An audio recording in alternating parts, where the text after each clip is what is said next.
আজকে আমরা সেশন 5 শুরু করব। তার আগে আমরা প্রার্থনা দিয়ে পড়ব।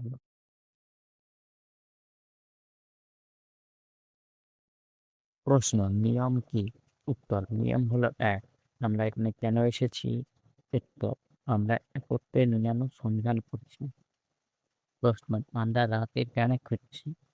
উত্তর, অতত্ত্ব নিয়মে একজন বিনম্র বার্তাবাহক। তাই আমরা সবাই মিলে আমাদের সমুদ্র গোষ্ঠীর চারপাশে এক অনন্ত স্রষ্টার আলোর একটি সুরক্ষ বলয় তৈরি করি এবং যে কোনো নেতিবাচক চিন্তার রূপ একত্রে এই পবিত্র ক্ষেত্রে প্রবেশ করতে নিষেধ করি, কারণ আমরা সবাই এক। তাই আসুন আমরা আনন্দ করি এবং এই উত্থানটিকে আমাদের উদ্দেশ্য অনুযায়ী পবিত্র ও শুদ্ধ করি।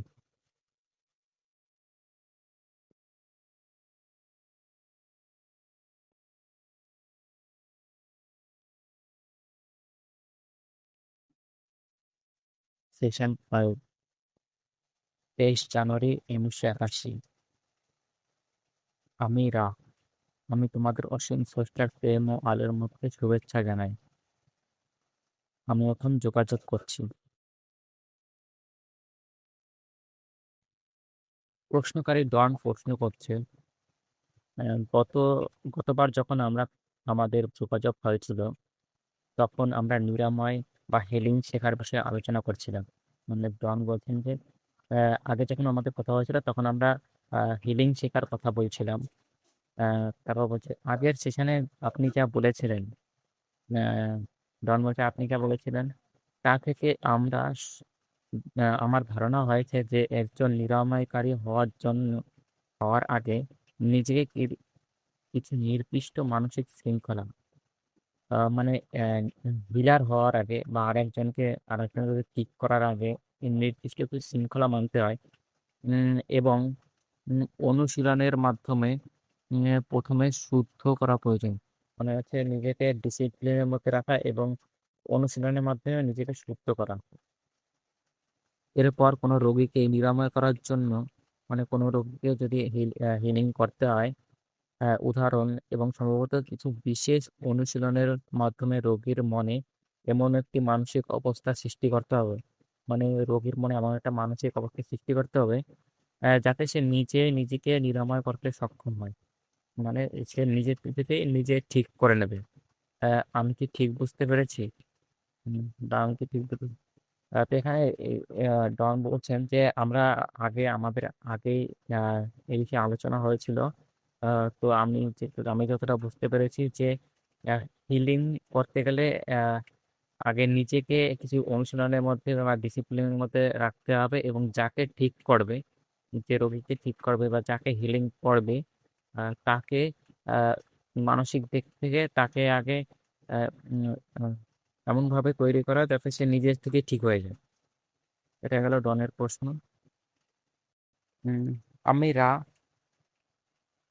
তোমরা শেখা ও বোঝার মধ্যে যে বিকৃতি রয়েছে তা মূলত সঠিক দিকেই আছে, মানে তোমরা যা বুঝতে পারছো সেটা ঠিক দিকেই আছে। তবে তুমি যে ভাষা বা শব্দ ব্যবহার করেছো, এই ভাষায় সীমাবদ্ধতার মধ্যে সেটি পুরোপুরি সঠিক নয়। মানে তুমি যে ভাষাটা করছো বা যে শব্দটা ব্যবহার করছো তা পুরোপুরি সঠিক নয়। নিরাময়কারী বা হিলার কেবল নিজের উদাহরণ দিয়ে নিরাময়ের কাজ সম্পন্ন করেন না। মানে যে হিলিং করে সে শুধু নিজের উদাহরণ দিয়ে তোমার হিলিং করে না। নিরাময় কার্য নিজস্ব স্বভাবেই বিদ্যমান। মানে যে হিলিং এর ব্যাপারটা, যে ঠিক হওয়ার ব্যাপারটা আর সুস্থ থাকার ব্যাপারটা, এটা নিজে থেকেই উপস্থিত। এটি নিজে থেকেই একটি বাস্তব ক্রিয়া। তো বলছে এটি একটা নিজে থেকেই চলে এমন ক্রিয়া। নিরাময়কারী কেবল একটি অনুঘটক মাত্র। মানে যে হিলিং করে সে একটা আহ অনুঘটক মাত্র, মানে মাধ্যম মাত্র। ঠিক যেমন এই মাধ্যম আমাদের কথাগুলো প্রকাশ করার জন্য প্রয়োজনীয় অনুঘটক হিসাবে কাজ করছে। মানে বলছে যে যেভাবে এই কারলা, যার মাধ্যমে আমরা যোগাযোগ করছি, যার মাধ্যমে আমরা কথা বলছি, যেমন কারলা একটা মাধ্যম, কিন্তু কারলা নিজে সবকিছু বলছে না, নিজে সবকিছু করছে না, সবকিছু অন্য কিছু থেকে হচ্ছে, কিন্তু ওর মাধ্যমে এগুলো প্রকাশ হচ্ছে। তেমনি হিলিং এর ব্যাপারটাও বা হিলিং আর হিলারের ব্যাপারটা, হিলার হচ্ছে একটা মাধ্যম যে আহ, আরেকজনকে হিলিং করে, কিন্তু সে নিজে উদাহরণ দিয়ে বা কোনো ধরনের অনুশীলনের মাধ্যমে এই যোগাযোগকে সৃষ্টি করে না। মানে সে বলছে নিজে এগুলো সৃষ্টি করে না, এগুলো আগে থেকেই বর্তমান। একইভাবে নিরাময়কারীও নিজের ব্যক্তিগত প্রচেষ্টায় নিরাময় ঘটায় না। বলছে নিরাময়কারী মানে হিলার নিজের ব্যক্তিগত প্রচেষ্টায় এই হিলিংটা ঘটাতে পারে না, বা আহ, নিরাময় বা ঘটাতে পারে না। সে কেবল এমন একটি মাধ্যম তৈরি করে যার মাধ্যমে নিরাময়ের শক্তি কাজ করতে পারে। বলছে সে একটা মাধ্যম তৈরি করে, সে নিজেকে এমন একটা মাধ্যম তৈরি করে যেখানে সে এই হিলিংটা করতে পারে বা হিলিং এর শক্তিটা আহ, সে কাজ করাতে পারে, বা এমনভাবে যুক্ত করে যেটা এই হিলিংটা ভালোভাবে হতে পারে। তারপরে নিরাময় কার্য আসলে এক ধরনের চ্যানেলিং, যার মাধ্যমে বুদ্ধিমত্তা অসীমতার এর একটি নির্দিষ্ট বিকৃতি বা প্রকাশ প্রভাবিত হয়। বলছে নিরাময় কার্য এমন একটা ব্যাপার বা এমন একটা চ্যানেলিং যেখানে অসীম বুদ্ধিমত্তার একটা আলো তাদের মধ্যে দিয়ে প্রবাহিত হতে সাহায্য করে। তো হিলিং এর ব্যাপারটা হচ্ছে অসীম বুদ্ধিমত্তার তার আলো প্রবাহিত হবে তোমার হচ্ছে যার সঙ্গে যাকে হিলিং করতে চায়। তো এখানে দেখতে পেলাম আমরা কি বললো যে হিলিং এর ব্যাপারটা যেটা, এটা হচ্ছে হিলিং আগে থেকেই বর্তমান, আগে থেকেই অবস্থিত করে। শুধু যে হিলার সে কি করে, সে একটা মাধ্যমের মতো ব্যবহার করে, যেমনটা এইখানে আমরা দেখতে পাচ্ছি কার্লাকে মাধ্যম হিসাবে ব্যবহার করছে, ওরকমই হিলারও একটা মাধ্যম হিসাবে নিজেকে ব্যবহৃত হয়। এবং কি করে যে অসীম বুদ্ধিমত্তার যে আলো সেটা সে যাকে হিলিং করবে তার মধ্যে প্রবাহিত হতে সাহায্য করে বা বুঝতে সাহায্য করে হিলার। প্রশ্নকারী ডন, আহ, আমরা সিদ্ধান্ত নিয়েছি যে যদি আমাদের এই সম্মান ও দায়িত্ব প্রদান করা হয়, মানে আমরা সিদ্ধান্ত নিয়েছি যে আমাদের যদি সম্মান ও দায়িত্ব দেওয়া হয়, তাহলে আমরা নিরাময়ের প্রক্রিয়ায় শেখা বা শেখানোর পথ গ্রহণ করব। মানে বলছে যে তাহলে আমরা, আমাদের যদি দায়িত্ব দেন তাহলে আমরা শেখা ও শেখানোর পথ গ্রহণ করতে পারি। একজন কার্যকর নিরাময়কারী বা হিলার হয়ে উঠতে গেলে আমাদের প্রথমে কোন কোন পদক্ষেপ সম্পন্ন করা উচিত? মানে উনি বলছেন যে আমরা যদি একজন দায়িত্ববান বা দায়িত্ব নিয়ে যদি একজন হিলার হতে চাই বা নিরাময়কারী হতে চাই, তাহলে আমাদের কি কি কাজ করা উচিত। তারপর বলছেন আমি রা আমরা এখন তিনটি শিক্ষা শেখার মধ্যে প্রথমটি দিয়ে শুরু করব। আমরা শুরু করছি সেই মানসিক শিক্ষা দিয়ে। বলছে যে আমরা তিনটা শিক্ষা দিয়ে শুরু করব। তা প্রথমটি হবে সেই মানসিক শিক্ষা দিয়ে, যা বুদ্ধিমান অসীমতা এর সঙ্গে সংযোগ স্থাপনের জন্য অপরিহার্য। বলছে যে তিনটা শিক্ষা আমরা তোমাদের দেব, তার মধ্যে প্রথম যে মানসিক শিক্ষা সেটা হচ্ছে অসীম বুদ্ধিমত্তার সঙ্গে যোগাযোগ স্থাপন করা, মানে অসীম বুদ্ধিমত্তার সঙ্গে যাতে ভালো সংযোগ হয়, কানেকশন হয়, সেইটা শেখানো। তারপর এই মানসিক সমাধান সাধনার প্রথম পূর্ব শর্ত হলো যখন নিজের ইচ্ছায় প্রয়োজন হবে তখন নিজের মনকে স্থিরভাবে সম্পূর্ণ নীরব রাখতে পারার ক্ষমতা অর্জন করা। বলছে যে এই মানসিক আহ, সাধনার পূর্ব শর্ত হলো যে এই মানসিক যে সাধনা যেখানে তুমি হিলিং করতে চাও বা নিরাময় করতে চাও, এর প্রথম শর্ত হলো যে নিজের ইচ্ছা মতো নিজের মনকে নীরব বা শান্ত রাখা। তারপর হচ্ছে মনকে একটি দরজা খুলতে হবে, সেই দরজার চাবি হলো নীরবতা। মানে তোমার মনকে এমনভাবে খুলতে হবে বা এমনভাবে তৈরি করতে হবে যার যেটা হচ্ছে নীরবতার একটা দিক। তো এখানটা বলছে যে মনকে নিজের ইচ্ছা মতো প্রয়োজন মতো স্থিরভাবে সম্পূর্ণভাবে নীরব করতে হবে বা শান্ত রাখতে হবে। আর এখানে বলছে যে আহ, মনকে এমনভাবে রাখতে হবে যেটা এটা আহ, এর মূল চাবি হলো নীরবতা। এই দরজার ওপরে রয়েছে একটি স্তর বিন্যাস গঠন। মানে এই যে যে মনের দরজা যেটা খোলার ব্যাপারটা আছে, এর মধ্যে একটা স্তর বিন্যাস মানে ভাগ ভাগ বা লেয়ার বাই লেয়ার আছে। আহ, তারপর যাকে তোমরা কিছুটা ভূগোল এবং কিছুটা জ্যামিতিকের সঙ্গে তুলনা করতে পারো। বলছে এটা যে লেয়ার লেয়ার আছে বা স্তর বিন্যাস আছে বা ভাগ ভাগ আছে, এই যে মনের দরজা বা এই নীরবতা ব্যাপারটা, এটা এমনভাবে আছে যেটা তোমরা কিছুটা ভূগোল এবং জিওগ্রাফির সঙ্গে তুলনা করতে পারো। কারণ প্রতিটি স্তর বিন্যাসে অত্যন্ত নিয়ন্ত্রিত এবং প্রতিটি স্তরের মধ্যে গভীর সম্পর্ক বিদ্যমান। মানে এই যে যে লেয়ার বাই লেয়ার আছে বা স্তর বাই স্তর আছে, এটা প্রতিটি স্তরে একটা গভীর অন্তঃসম্পর্ক আছে। মানে প্রত্যেকটা স্তরের মধ্যে একটা গভীর সম্পর্ক আছে বা ইনার রিলেশনশিপ, একটা গভীর সম্পর্ক আছে। মানসিক শৃঙ্খলার ধারাকে আয়ত্ত করতে শুরু করার জন্য প্রথমে নিজের সত্তাকে গভীরভাবে পর্যবেক্ষণ করতে হবে। বলছে মানসিক শৃঙ্খলা বা নিজের ধারণাকে বোঝার জন্য বা নিজেকে মানসিক শৃঙ্খলাকে ধরে রাখার জন্য সবার আগে নিজেকে খুব ভালোভাবে বুঝতে হবে। তোমার এই মাত্রায় বা ডাইমেনশনে মেরুকরণ, পোলারিটি অর্থাৎ ইতিবাচক ও নেতিবাচক, আলো অন্ধকার, ধৈর্য ও অধৈর্যের সব বিপরীত প্রবণতাকে নিজের মধ্যে উপলব্ধি করে গ্রহণ করতে হবে।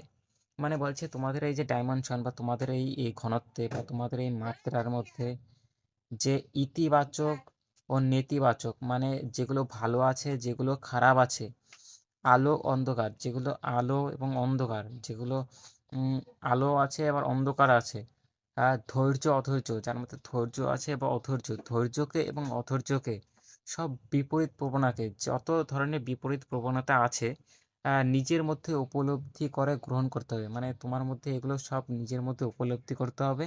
আর এবং এই যে সবগুলো আছে এগুলোকে তোমাকে গ্রহণও করতে হবে। যেখানে তুমি তোমার মনের ধৈর্য খুঁজে পাও, সেখানে সচেতনভাবে তার সমতুল্য অধৈর্যকেও খুঁজে বের করতে হবে এবং উল্টোটা একইভাবে প্রযোজ্য। মানে তুমি যেভাবে তোমার মনের মধ্যে ধৈর্যকেও দেখতে পাও, তেমনভাবেই তোমার মনের মধ্যে তোমাকে অধৈর্যকেও খুঁজে বের করতে হবে বা অধৈর্যকেও দেখতে হবে। কারণ দুটোই আমাদের মধ্যে থাকে। একজন সত্তার প্রতিটি চিন্তারই একটি বিপরীত দিক থাকে। মানে যে একজন সত্তা আছে তার মধ্যে যেমন ভালো থাকে তেমন খারাপও থাকে, যেমন ধৈর্য থাকে তেমন অধৈর্য থাকে, উল্টোটাও থাকে সঠিকটাও থাকে, যেটা ঠিক সেটাও থাকে, যেটা ভুল সেটাও থাকে। মনের শৃঙ্খলার প্রথম অনুশীলন হলো প্রথমে নিজের মধ্যে যেসব গুণ বা বৈশিষ্ট্যকে তুমি গ্রহণযোগ্য বা ভালো মনে করো। মানে মনের শৃঙ্খলা বা অনুশীলনীর মধ্যে মানে তুমি যে মনের ভিতরে ঢুকবে বা মনের দরজায় ঢুকতে চাও, এর অনুশীলনী বা এর নিয়ম বা এর শেখার গুণাবলী, প্রথম জিনিসগুলো এই যে যে তুমি যখন গ্রহণযোগ্য যেগুলো ভালো এবং যেগুলো অগ্রহণযোগ্য খারাপ মনে করো, মানে যেগুলো তুমি ভালো মনে করো এবং যেগুলো তুমি খারাপ মনে করো, সেগুলোকে স্পষ্টভাবে চিহ্নিত করা। মানে মনের যে তুমি অনুশীলন করতে চাও, তোমাকে প্রথমে হিলিং শিখতে গেলে মনের অনুশীলন করতে হবে। আর মনের অনুশীলনী বা মনকে তুমি বুঝতে চাইলে বা শিখতে চাইলে তোমাকে প্রথমে দেখতে হবে যে ভালো জিনিসগুলো দেখতে হবে, খারাপ জিনিসগুলো দেখতে হবে, যেগুলোকে তুমি ভালো মনে করো এবং যেগুলো তুমি খারাপ মনে করো সেগুলোকে স্পষ্টভাবে মানে ভালোভাবে ক্লিয়ারিটি ভাবে তোমাকে সেগুলোকে আহ, বুঝতে হবে, খুঁজতে হবে যে এই জিনিসটা আমার ভালো, এই জিনিসটা আমার খারাপ। এরপর প্রতিটি ইতিবাচক ও নেতিবাচক দিক থেকে তার সমান বিপরীতের দিকে সঙ্গে ভারসাম্য আনতে হবে। মানে ইতিবাচক বলতে যেগুলো ভালো জিনিসগুলো এবং যেগুলো খারাপ জিনিসগুলো, যেগুলো ভালোর দিকে যায় এবং যেগুলো খারাপের দিকে যায়, এদের মধ্যে যে ভারসাম্য বা ব্যালেন্স আনতে হবে তোমার মধ্যে। কারণ মনের মধ্যে সব কিছুরই অস্তিত্ব আছে। কারণ মনের মধ্যে ভালো আছে খারাপও আছে। তাই তোমাকে নিজের মধ্যে এই পূর্ণতাকে আবিষ্কার করতে হবে। মানে তোমার এই যে যে খারাপ দিকগুলো এবং ভালো দিকগুলো তোমাকে প্রথমে বুঝতে হবে, বুঝে তোমাকে এগুলো চিহ্নিত করতে হবে, চিহ্নিত করে তোমাকে এগুলো আহ, স্বীকার করতে হবে এবং আবিষ্কার করতে হবে নিজেকে। মনের দ্বিতীয় শৃঙ্খলা হলো নিজের চেতনার মধ্যে বিদ্যমান এই পূর্ণতাকে সম্পূর্ণভাবে গ্রহণ করা। মানে বলছে যে আহ, তোমাকে নিজের মধ্যে এগুলো সব গ্রহণ করতে হবে। প্রথমে কি প্রথম আহ, মনের প্রথম দরজা হলো কি, প্রথম পদক্ষেপ হলো তোমাকে দেখতে হবে যে তোমার মধ্যে যেটা ভালো আছে সেটা খারাপও আছে, এবং যেগুলো তোমার মধ্যে ভালো আছে সেগুলোর খারাপও আছে, এবং সেগুলো চিহ্নিত করতে হবে, সেগুলো বুঝতে হবে। উম, তাদের মধ্যে যে ব্যালেন্স বা ভারসাম্য, এটা আবিষ্কার করতে হবে।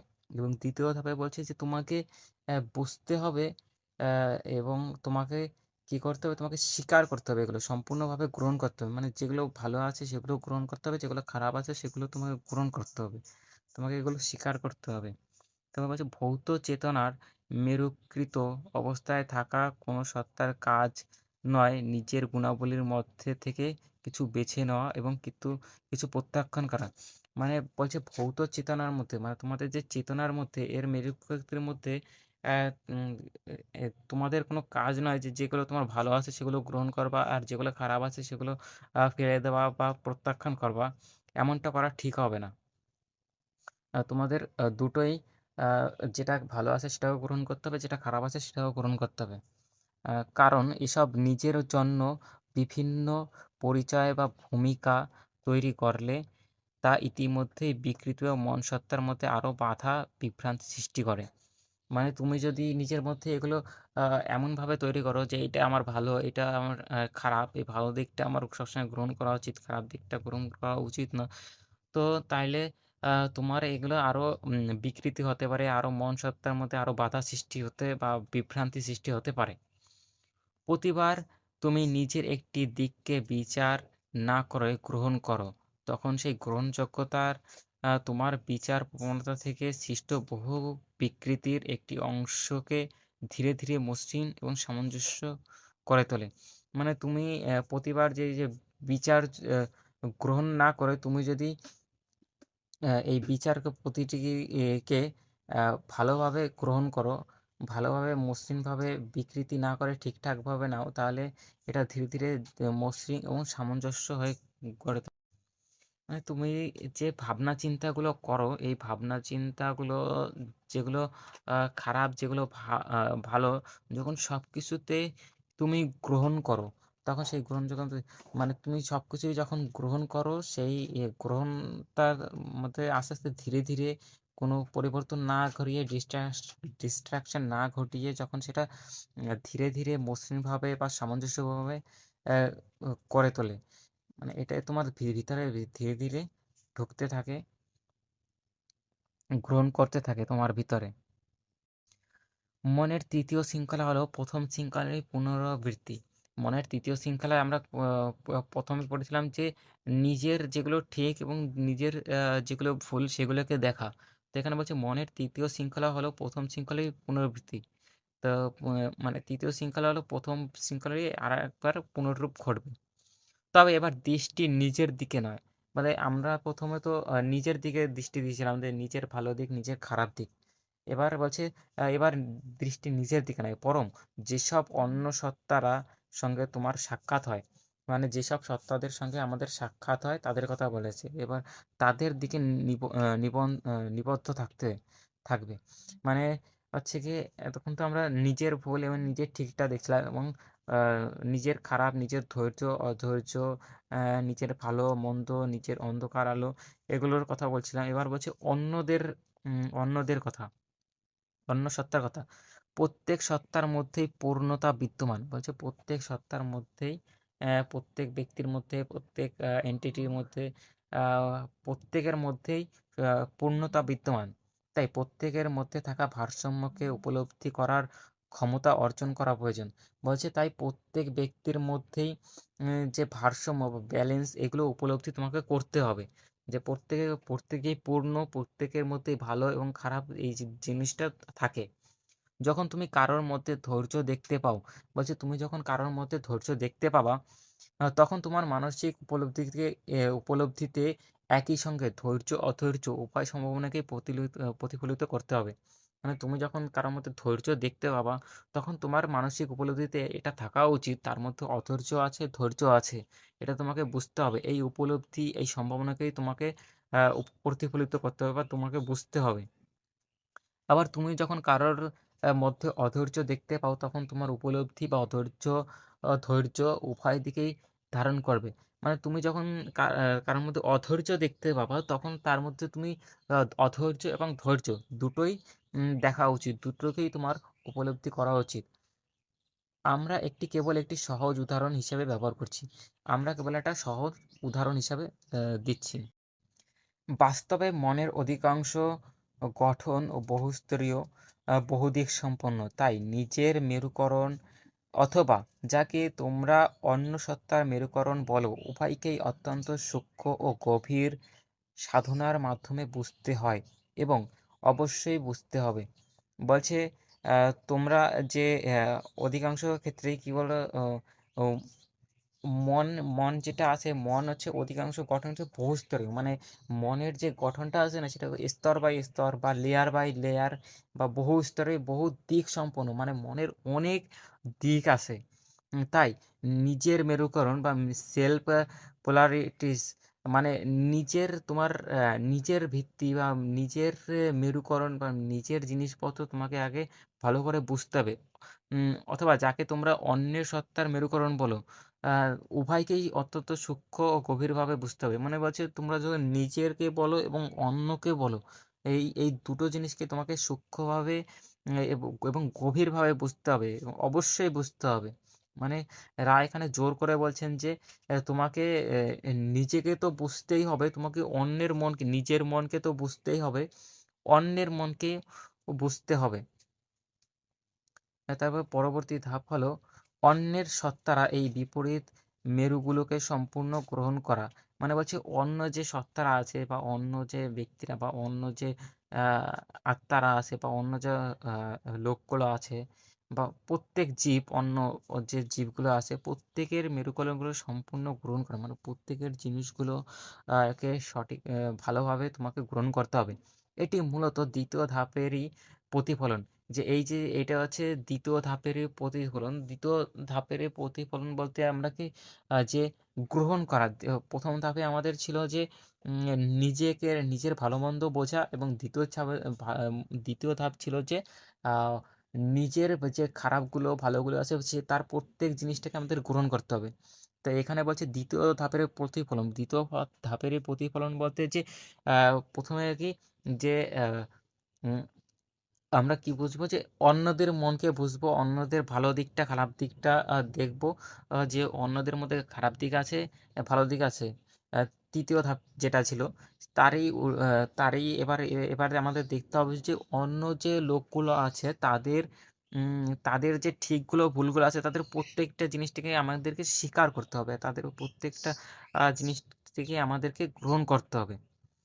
তা কিছু পরবর্তী ধাপ অন্য সত্তার মতো এই বিপরীত মেরুগুলোকে সম্পূর্ণ গ্রহণ করা।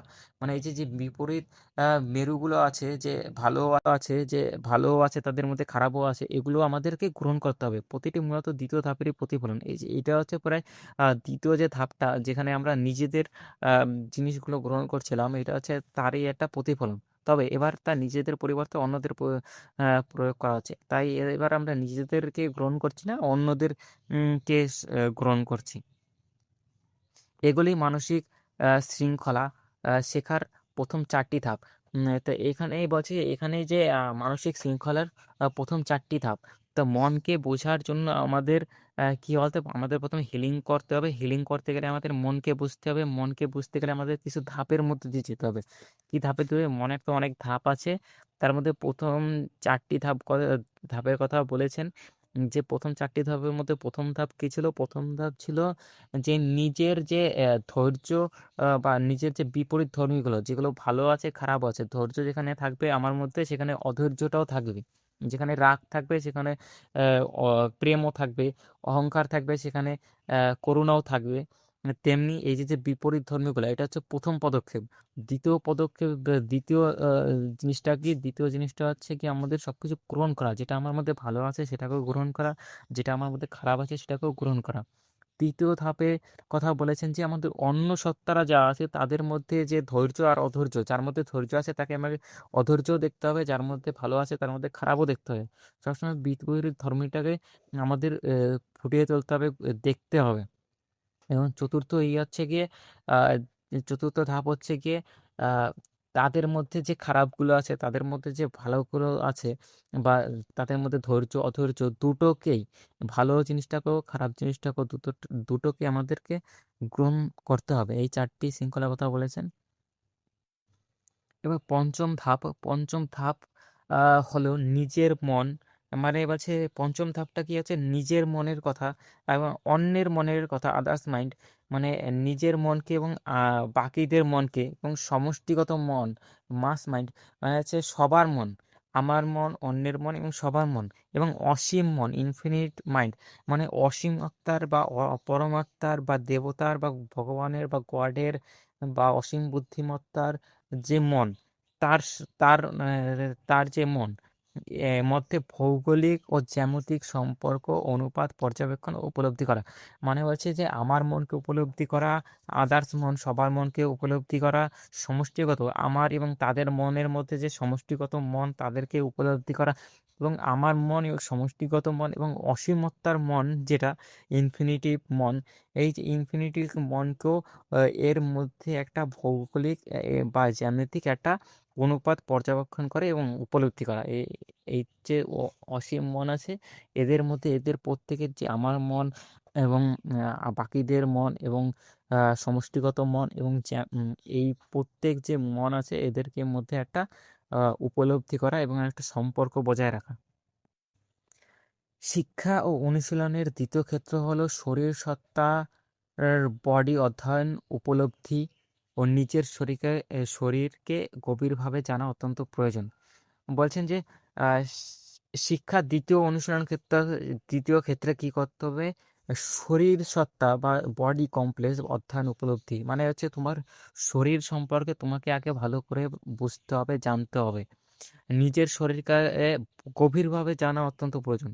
বলছেন যে তোমার যে শরীর, এটাকে তোমাকে গভীরভাবে, অত্যন্ত গভীরভাবে, মানে খুব গভীরভাবে, যতটা গভীরভাবে জানা সম্ভব ততটা গভীরভাবে তোমাকে জানতে হবে। এর অর্থ হলো মনের মনের সাহায্যে পর্যবেক্ষণ করা যে তোমার অনুভূতি, মানে তুমি যে মনের সাহায্যে মানে তোমাকে বুঝতে হবে বা দেখতে হবে বা পর্যবেক্ষণ করতে হবে যে তোমার যে অনুভূতি বা ফিলিংস, তোমার যে অনুভূতি গুলো আছে সেগুলো বুঝতে হবে। মানসিক পক্ষপাত, মানে তুমি যে মানসিক দিক থেকে যে বিচার করো এটা ওটা, বা এদিক থেকে যে তুমি পক্ষপাত করো সেটা তোমাকে বুঝতে হবে। অর্থাৎ যেগুলো তোমার আবেগ বলো, মানে যেগুলো তোমরা ইমোশন বলো, ইমোশন বলতে যেগুলো তোমরা আবেগ বলো, উত্তেজিত বা তোমাদের ভালো মন্দ বা হাসি খুশি বা যেগুলো তোমরা আবেগ বলো, সেগুলোকে তোমার বুঝতে হবে শরীরের মাধ্যমে।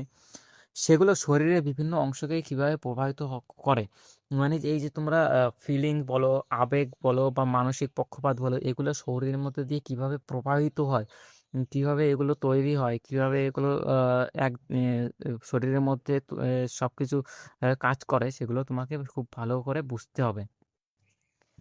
শরীরের মধ্যকার মেরুগুলোকে যেমন বুঝতে হবে তেমনি সেগুলোকে গ্রহণও করতে হবে। মানে শরীরের যে মেরুগুলো আছে, শরীরের যে উম, যে ক্ষুদ্রতম অংশ বা যেগুলো থেকে এগুলো তৈরি হয়, আবেগগুলো, সেগুলোকে তোমাকে বুঝতে হবে, গ্রহণ করতে হবে। আম, সেই কথা বল এভাবে চেতনাকে সামনে রেখে মনের উপর যে সাধনা ও রূপান্তরের কাজ তুমি করেছো, সেই একই কাজ শরীরের রাসায়নিক ও ভৌত প্রকাশের মাধ্যমেও পুনরাবৃত্তি করতে হবে।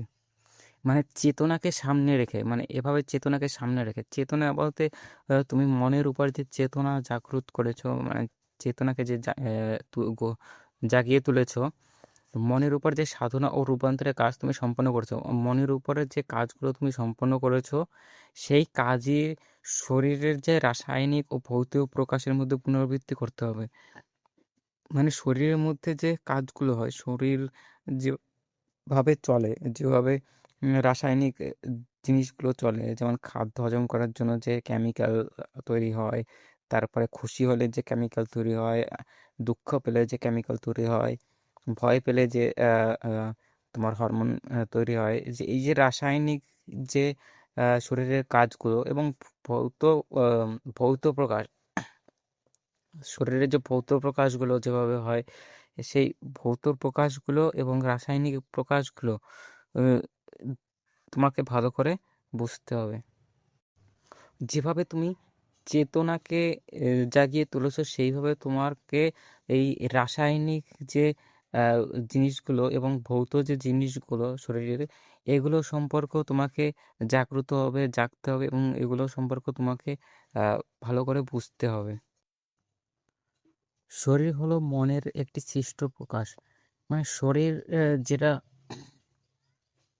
যে শরীর যে জিনিসটা সেটা হচ্ছে মনেরই একটা প্রকাশ, মনেরই একটা দিক। তাই শরীরও নিজের প্রবণতা রয়েছে। তাই বলছে যে শরীরও নিজস্ব কিছু জিনিসপত্র আছে। প্রথমে শরীরের জৈবিক প্রবণতাগুলো সম্পূর্ণভাবে বুঝতে হবে। মানে তোমাকে বলছে যে শরীরের যে প্রবণতাগুলো সেগুলো তোমাকে আগে বুঝতে হবে। তারপর সেই প্রবণতার বিপরীত দিকগুলিকে উপলব্ধির মাধ্যমে সম্পূর্ণভাবে প্রকাশ পাওয়ার সুযোগ দিতে হবে। তারপরেও সেই প্রবণতাগুলোর বিপরীত দিকগুলো তোমাকে ভালো করে বুঝতে হবে। এরপর শরীরকে একই সঙ্গে ভারসাম্যপূর্ণ এবং মেরুকৃত একটি স্বতন্ত্র সত্তা হিসাবে গ্রহণ করার কাজ সম্পন্ন করতে হবে। তারপরে বলছে যে একটি ভারসাম্যপূর্ণ এবং মেরুকৃত একটি যন্ত্র হিসেবে, মানে ভালো করে তোমার এই শরীর সম্পর্কে আগে বুঝতে হবে এবং এটাকে ভালোভাবে গ্রহণ করতে হবে। এরপরে কাজ হলো এই উপলব্ধিকে তোমার সাক্ষাৎ হওয়া অন্যান্য সত্তাদের শরীরের ক্ষেত্রেও প্রসারিত করা। মানে হচ্ছে গিয়ে তোমার যে উপলব্ধিগুলো হলো শরীরের রাসায়নিক ক্ষেত্রে, যে মনের থেকে, শরীরের থেকে, রাসায়নিকের থেকে, ভৌত থেকে যে উপলব্ধিগুলো হলো, এগুলো তোমার অন্য সত্তাদের বা অন্য ব্যক্তিদের বা অন্য জীবদের সঙ্গে তোমার এগুলো আহ, আহ, তোমার অন্য সত্তাদের, এগুলো তোমাকে মানে নিজের ক্ষেত্রে না, এগুলো অন্য সত্তাদের সম্পর্ক তোমার বুঝতে হবে। অন্য সত্তাদের যে শরীর আছে, অন্য সত্তাদের যে ভৌত, অন্য সত্তাদের মন, এগুলো তোমাকে বুঝতে হবে। এর একটি সহজ উদাহরণ হলো প্রত্যেক জৈবিক পুরুষের মধ্যে নারীত্ব বিদ্যমান। মানে যে এটার একটা সহজ উদাহরণ উনি দিলেন যে প্রত্যেক যে পুরুষ আছে তাদের মধ্যে মহিলা থাকে এবং প্রত্যেক জৈবিক নারীর মধ্যে পুরুষত্ব বিদ্যমান এবং প্রত্যেক যে নারী আছে তাদের মধ্যে পুরুষত্ব থাকে। এটি কেবল একটি সহজ উদাহরণ। বলছি এই প্রত্যেক পুরুষের মধ্যে যে নারী থাকে এবং প্রত্যেক নারীর মধ্যে যে পুরুষ থাকে, এটা একটা সহজ উদাহরণ। কিন্তু প্রায় প্রতিটি ক্ষেত্রেই যখন তুমি নিজে বা অন্য সত্তার শরীর গভীরভাবে বোঝার চেষ্টা করবে, বলছে কিন্তু তুমি যখন নিজের বা অন্য সত্তাদের যে গভীর শরীরকে গভীরভাবে বোঝার চেষ্টা করবে, তখন দেখতে পাবে যে এর সঙ্গে জড়িত মেরুকরণগুলোর প্রকৃত স্বরূপ উপলব্ধি করার জন্য অত্যন্ত সূক্ষ্ম বিচারবোধ এবং গভীর অন্তর্দৃষ্টি প্রয়োজন। মানে তুমি যখন এগুলো তুমি যখন বোঝার চেষ্টা করবে গভীরভাবে, যে অন্য এর শরীর এবং নিজের শরীর, তখন দেখতে পাবে এগুলো বোঝার জন্য বা এগুলো উপলব্ধি করার জন্য, মেরুকরণ করার জন্য অত্যন্ত সূক্ষ্ম বিচার এবং গভীরভাবে দেখা উচিত। এটা তুমি বুঝতে পারবে তখন। এই মুহূর্তে আমরা এই বিষয়ের বর্ণনা এখানেই সমাপ্ত করার পরামর্শ দিচ্ছি। মানে বলছেন যে এই মুহূর্তে আমরা এটা সমাপ্ত করছি বা শেষ করছি, মানে এই কমিউনিকেশন বা চ্যানেলিংটা। পরবর্তী কর্ম সেশনে আমরা এটি আবার শুরু করব। বলছি যে পরবর্তী সময়ে আমরা এটা আবার শুরু করব, যাতে এর সমান গুরুত্ব সম্পন্ন তৃতীয় ক্ষেত্রের জন্য যথেষ্ট সময় দিতে পারি।